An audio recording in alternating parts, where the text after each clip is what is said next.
In the summer and fall of 2002, before the Iraq War, I interviewed Bernie Sanders for my documentary on the corporate news media, Orwell Rolls in His Grave.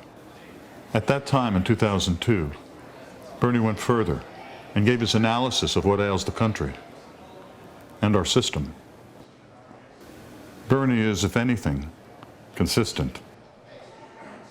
In terms of the political process, you ask yourselves, what are the most important issues facing our country? Why is it? Simple question. With all of the growth in technology, with all of the wonderful globalization and free trade, all of that stuff, all of the increases in education, why does the average American today work longer hours for lower wages than was the case 25 years ago?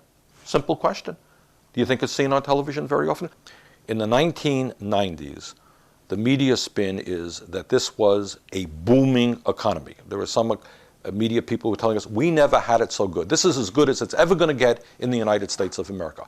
So how do you have a great boom when people are now working 2 jobs, 3 jobs, when you have a situation where, in most cases in the middle class, it takes 2 breadwinners in order to pay the bills for the family? What kind of boom is that? It was a huge lie. The economy was in fact booming for the people on the top, but not for the middle class, not for the working class. How does that happen? Why aren't we raising the minimum wage? Why aren't we dealing with our disastrous trade policy, which has cost us millions of jobs to China and Mexico, lowered the standard of living of American workers? And the answer is, it's what money is about.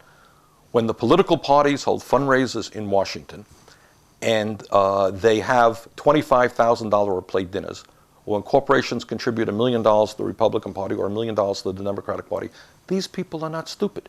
They understand that that $1 million investment will pay off many, many, many times over. Let me give you just a few examples. I've been one of the leaders in Congress in fighting to lower the outrageously high cost of prescription drugs.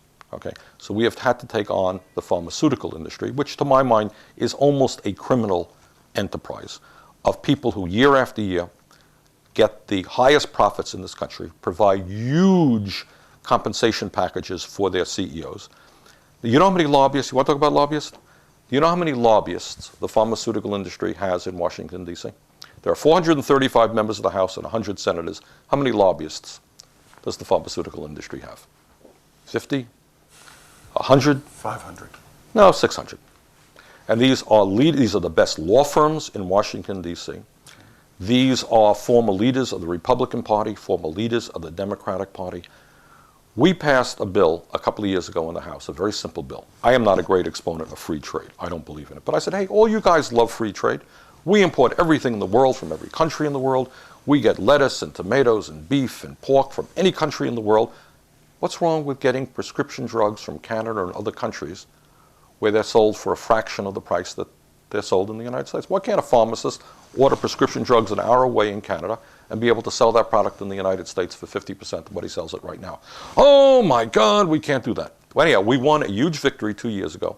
Within 1 year, the pharmaceutical industry created some kind of horrendous lie, big lie, scare campaign. They turned it around.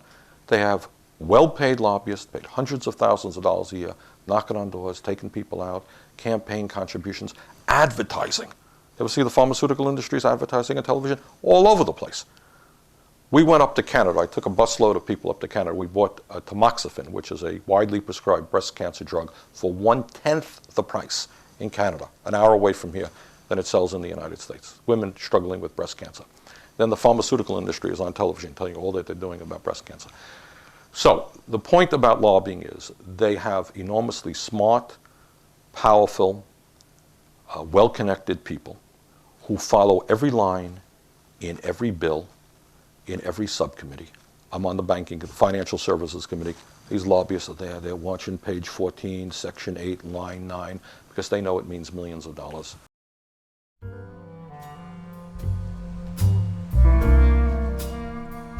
His staff in the Capitol took me around and showed me how the sausage is made.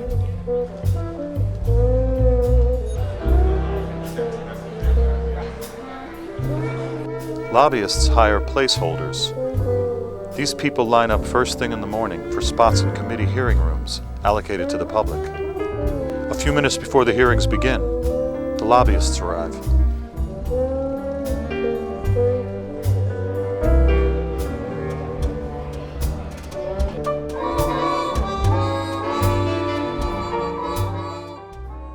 This is how the system works. Let me be as direct and explicit as I can.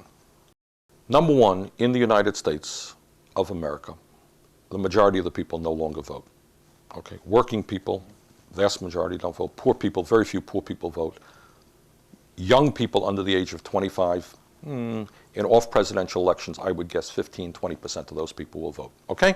So, first of all, working people, poor people, young people are out of the political process. I'm the chairman of the Republican Party. I don't have to worry about those people at all. They're gone.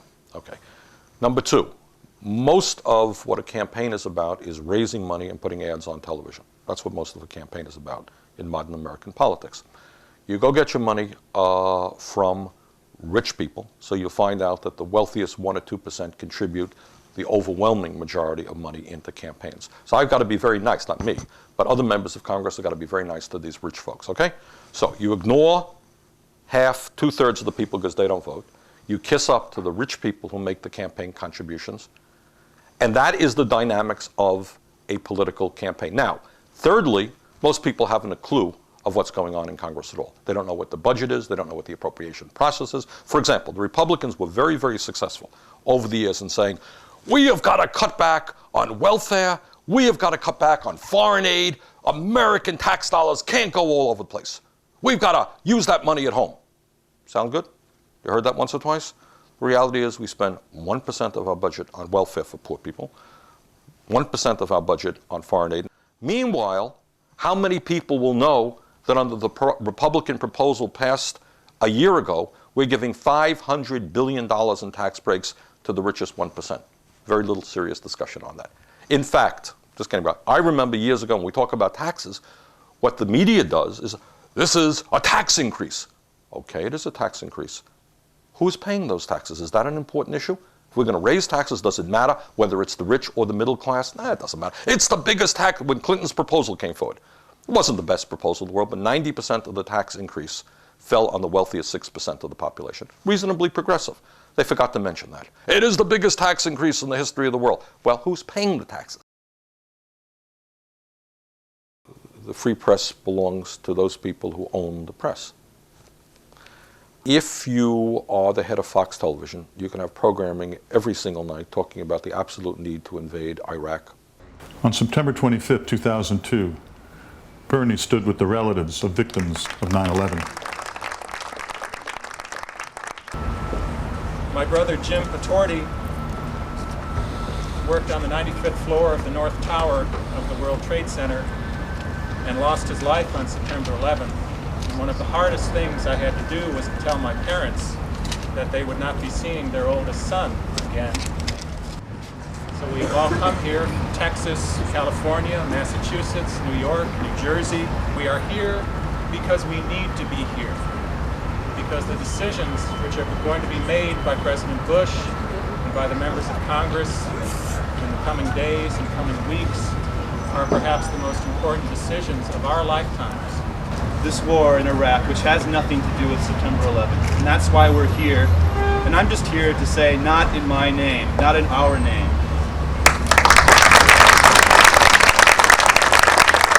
We believe that this aggressive act, this unilateral act, will only inflame anti-Americanism that is already in the Middle East among Arab communities. It is a factor in leading fanatics to commit crimes against us like on September 11th. And as far as they're concerned, Al-Qaeda may not even have to do any recruiting for 2 years. They'll just be lining up. This press conference was not covered by the major news networks. I was giving some thought a couple of years ago to running for the United States Senate here in the state of Orwell. Just to give an example. It was the hottest. I couldn't walk down the street without a media. Are you going to run? Are you going to run? But once campaigns begin, important issues are not covered. It's the sensationalism, wanting to be first to know. Can you? Yeah. If I dyed my white hair green tomorrow, I'd be all over the newspapers. I'd be all over the newspapers. If I was walking with a cane down the street, I would probably be in the newspapers. Sanders hurts foot. That would be a story. If we are dealing with huge issues like the estate tax and trying to protect the middle class from a huge swindle, or dealing with some of the issues on corporate welfare, it's virtually impossible to get coverage. Very, very, very rarely, almost never, will you be asked to deal with fundamental economic questions which suggest the class warfare that is going on in this country today. In my view, the issue of corporate control over the media should be one of the major political issues facing our country. When somebody runs for office, somebody in the office in the audience in a debate should be prepared to say, "Excuse me, Mr. or Ms. Candidate, what's your view on corporate control of the media? What are you going to do to make sure that a handful of corporations don't determine what we see, hear, and read?" What are you talking about? We have got to raise consciousness on this issue. We live in a country, you can go out there on the street, you can say any damn thing you want to say. It's true. But you're not going to be talking to 50 million people. You can write a letter to the editor, and as often as not, that letter to the editor will get published. You don't live in a fascist society, and people should not think so. You have the right to say a whole lot of stuff. You can.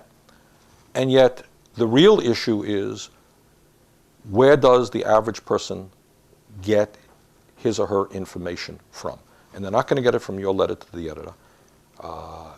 Then, all due respect, they're probably not going to get it from the wonderful documentary that you are making. Bernie, you cut me to the quick, but you're in it. You're no Robert Redford.